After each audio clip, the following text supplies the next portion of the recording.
Hey everyone, the day's finally come. It is time to harvest sweet potatoes. They've been in the ground since early April. It is November 10th, and we have some wet and rainy weather coming in and a little bit of a cool down, and it's best not to harvest them when the soil is too wet because it does make the skin more fragile, more prone to damage when you're harvesting them, and that'll impact how long they store for. So I want to get these up before the rain comes in while the soil is still relatively dry and still have enough time to cure them and use them during Thanksgiving. So it's now or never. And despite injuring my foot yesterday, I don't really have a better time to harvest them. I don't have any free time coming up where the soil is going to be dry enough. So today's the day. I'm a little bit sad because they are blooming right now and they're absolutely stunning. They are part of the morning glory family, if you can't tell, and they bloomed about a month late this year, so I really wasn't able to enjoy the blooms for very long before it came time to harvest them. To give you an idea of how big the area is, here is our initial sweep. So this trellis, let me step back here. I planted sweet potatoes right along here. And then once this bed, which previously had my corn in it, all the corn finished, I let the potatoes sprawl in there because sweet potato vines will set roots wherever they make contact with soil and will grow more sweet potatoes. So that is the area we're working with. And I'm really curious to see what's under there. I've had a little bit of a sneak peek that we do have some tuber growth, but for the most part, there's really no telling how much is actually under there until I start digging it up. So let me get all these sweet potato vines pulled down so I can actually get to the roots.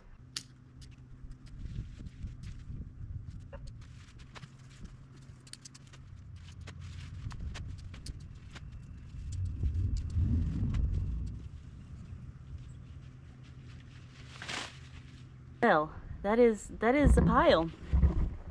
That might even be a little too much for the chickens, but I'm sure they're gonna be extremely happy here in a minute. But I had to be really careful pulling all these vines down because I do have other plants growing on this trellis still. I have quite a bit of loofah still on here. So I didn't want to interrupt these plants because they can hold out a bit longer. But I don't think we damaged any, so that's good.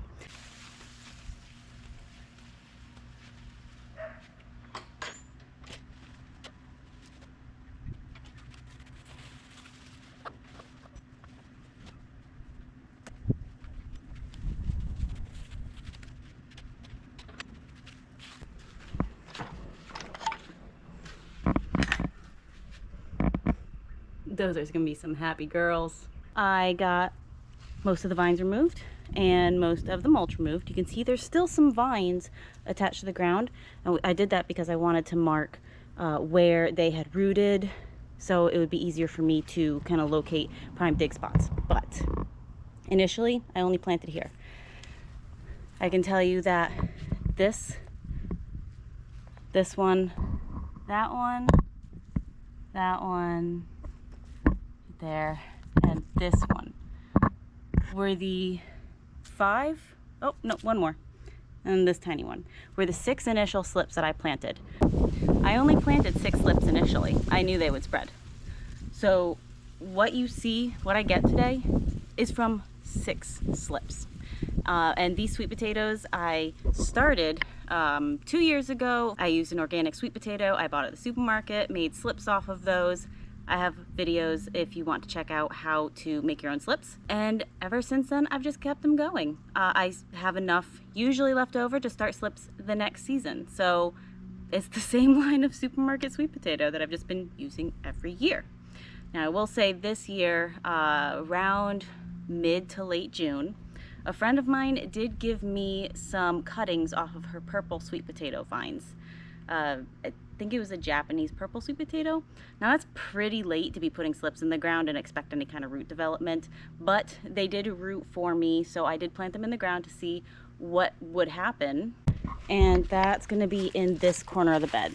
So I'm not expecting any significant development, but it'd still be interesting to see what's in there. But other than that, all these little rooted areas where vine is still attached were from my main planting that just spread and rooted.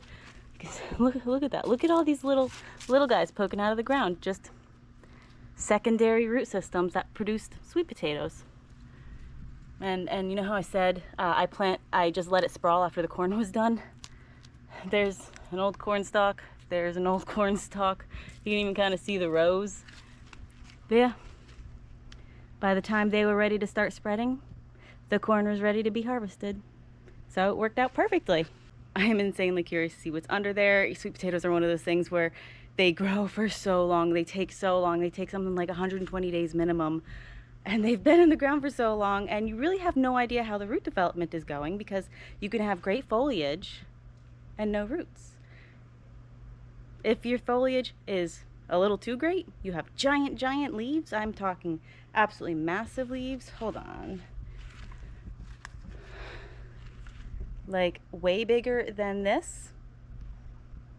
You probably won't get that much root development because your soil is probably too nutritious for them. They thrive on neglect. They don't want overly fertile soil. They don't want too much water, because then they devote all their energy into making leaves and foliage and not roots. So without further ado, let's see what's under here. Oh, and if you think you dug deep enough, you didn't. Keep digging. Hopefully that's an angle you can see everything all right at. Let's see what's under here.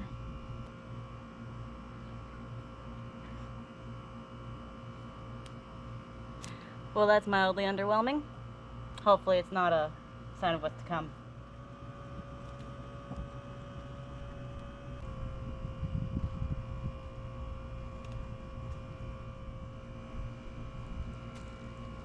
We're not off to a good start, but these were the newest of the orange sweet potato slips, the youngest, and the most shaded, so fingers crossed.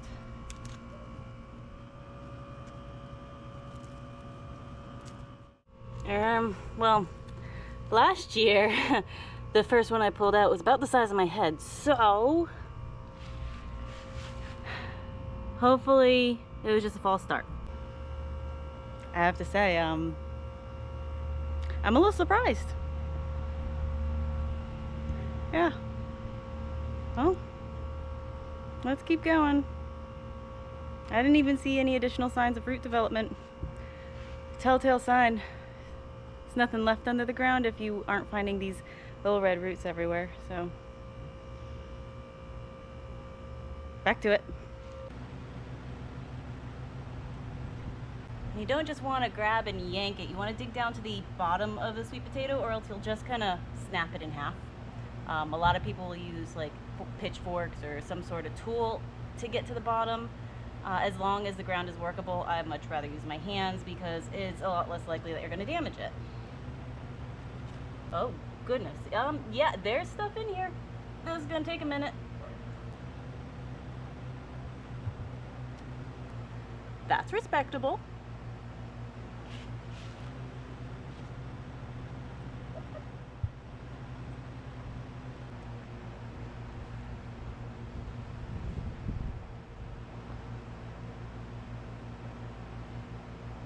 Now we're getting somewhere.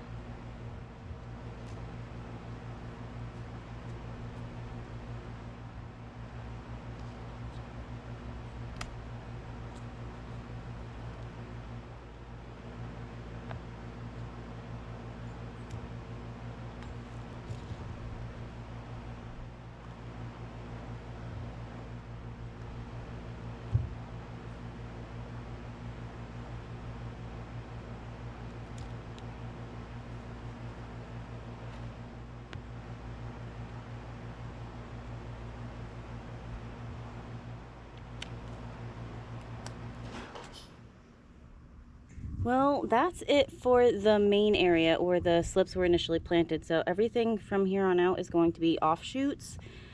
I have to say that's quite underwhelming compared to past years. One thing I am noticing, and one thing that I really had a big issue with this year, are mole tunnels. There are so many mole tunnels as I'm digging down. My hand's just falling into empty caverns.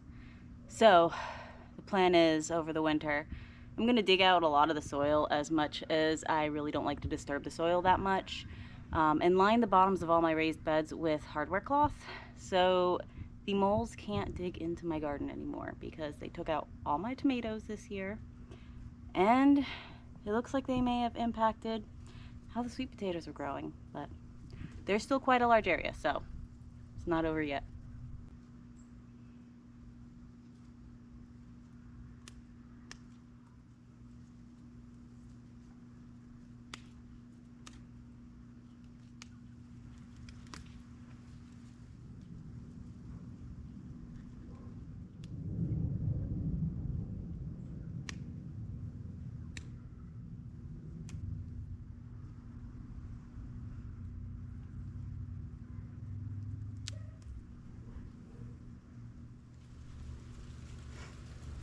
Here's a good example. That was pretty close to the surface. This is just a mole tunnel. And it keeps going and going.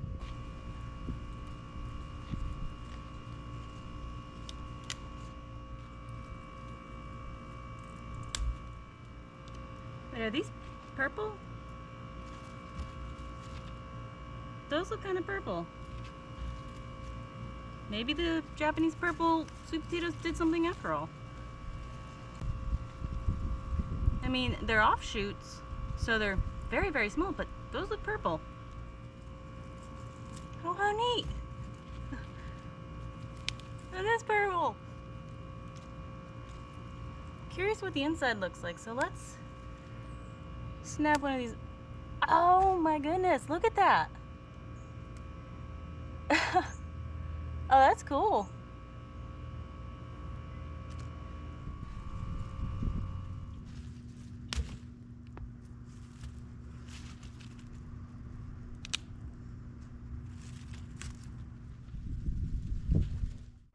Okay, so here is the final haul. Oh, size reference there. Honestly, I'm pretty disappointed. Got a lot of little fingerling sized potatoes, a handful of good sized potatoes, nothing like last year's harvest. So if you want to see what I kind of expected, check out last year's harvest video of sweet potatoes. Yes, I'm disappointed it's not a larger harvest. I anticipated it being a quite substantial one with how much space I let it take over, but it's still a harvest. I'm happy to get anything. It's not enough to get me through till spring when I start new slips, so I'm probably going to have to buy more potatoes to start slips. That's okay. Maybe it's time to start fresh genetics for potatoes. Maybe that'll help moving forward, because this was by far the smallest harvest I have had thus far. It has been a very, very strange year, strange garden year overall. We had horrible drought conditions pretty much the entire year, and that drought was only broken when we had tropical storms, hurricanes that dumped 20+ inches of rain on us overnight. So we were either parched or drowning. And then with the mole issue, this pretty much solidifies it that yeah, I'm gonna have to take on that endeavor of digging out every single garden bed. I was hoping I didn't have to do it to this particular one. It is separate from my main garden bed, and up until recently I never really had any mole activity into it, but there were a lot of tunnels. And no, the moles usually don't mess with the plants themselves. They don't eat the roots, they don't eat the tubers, but they do interrupt the drainage of the soil and can damage roots when they're tunneling. You think it rains, instead of the water going through the soil equally, it's going to choose the path of least resistance and go right along this underground tunnel, kind of like an underground stream, and it'll divert rain, nutrients everything away from the plants, and if there are any roots going through those tunnels, those roots are just going to get bombarded with water and nutrients, and it really can impact how plants grow, how they develop. And I think that played a role in the sweet potato harvest this year. I am going to let these dry off a little bit, just leaving them in a shaded place for 45 minutes to an hour where it's warm, just so the soil on them can dry a little bit, and I can brush it off gently with a soft bristled brush before I bring them inside to cure, because I don't want to bring all the soil inside. But I will see you in a little while, or for you guys in a second, to show you how I cure these.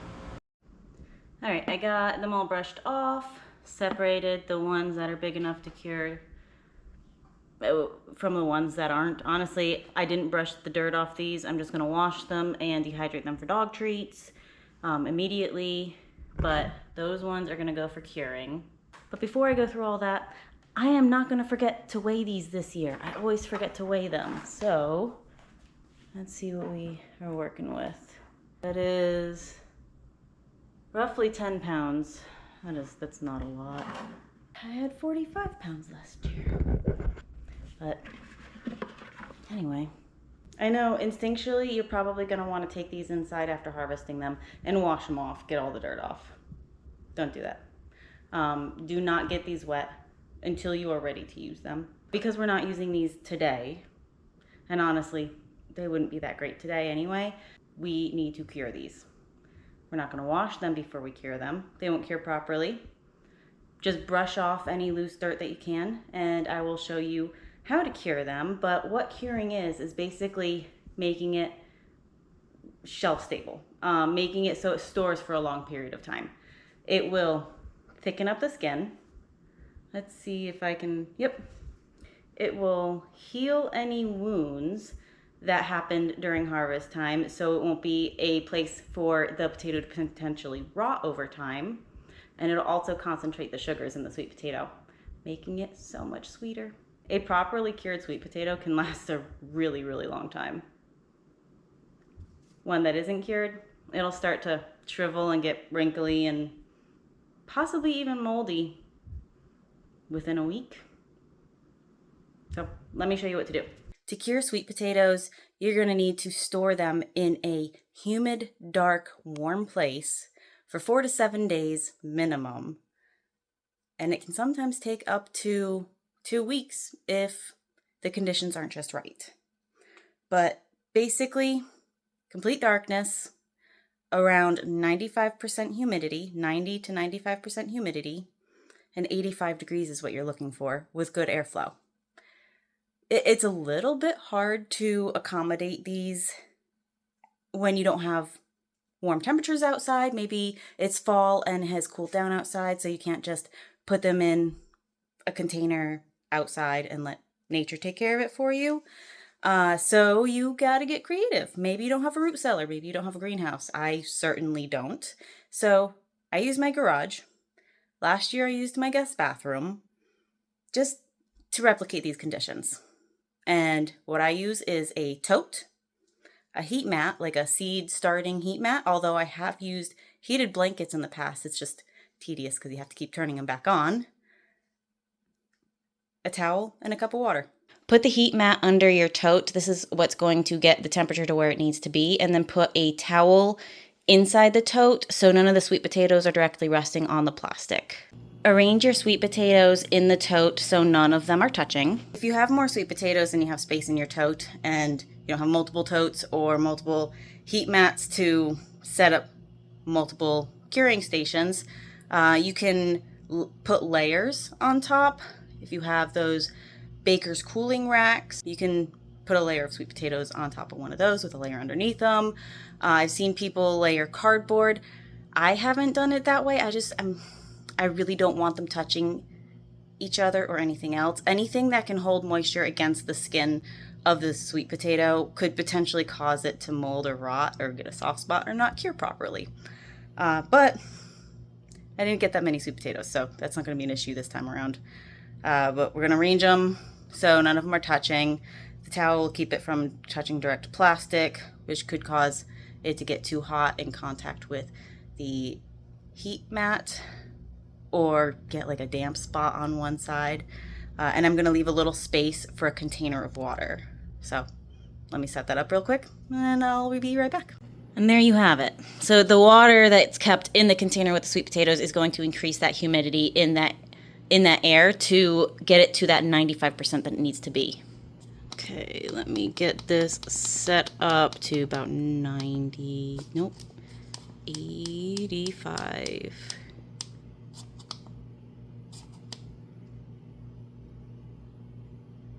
Okay.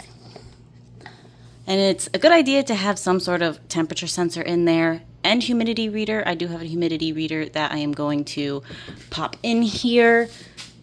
And you want to cover it to trap all of that goodness. If you use just like the plastic lid that came with it, keep it canted a little bit so there can be air circulation in there, and just keep a really close eye on it to make sure there's no condensation that ends up on the lid and starts dripping down onto the sweet potatoes. You do not want that. That could potentially cause them to spoil, mold, rot, or even start sprouting.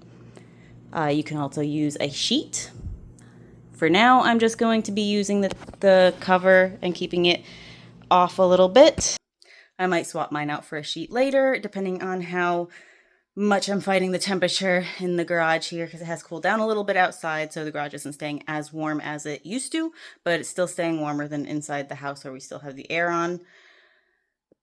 I'm tired. My foot hurts, so I am going to wrap this up and go sit down. In case you're curious about what exactly I did to my foot, you might want to look away if colorful nails weird you out. But yeah, I crushed my toe. It feels just about as great as it looks. But, getting the shoe back on. But anyway, you're going to leave that for, again, 4 to 7 days. You'll know when they are ready because the skins will be a lot tougher to pierce with your nail, and all the little damaged areas, the cut end where you separated it from the main plant, will have a callus over it. Once that happens, you're good to go. And then after they're done curing, you just want to store them for long term in 50 to 60 degrees. 55 is really ideal. Any colder and it can damage the root. Any warmer and they start to sprout. It can be a little tricky to get that consistent of a temperature, but for the most part, if you put them in like a pantry or a cupboard, as long as they're in the dark, have adequate airflow, you should be okay until you're ready to use them. If you have any questions, let me know. Thanks for joining me on this tiny little sweet potato harvest. Fingers crossed for a better year next year. I'll see you later.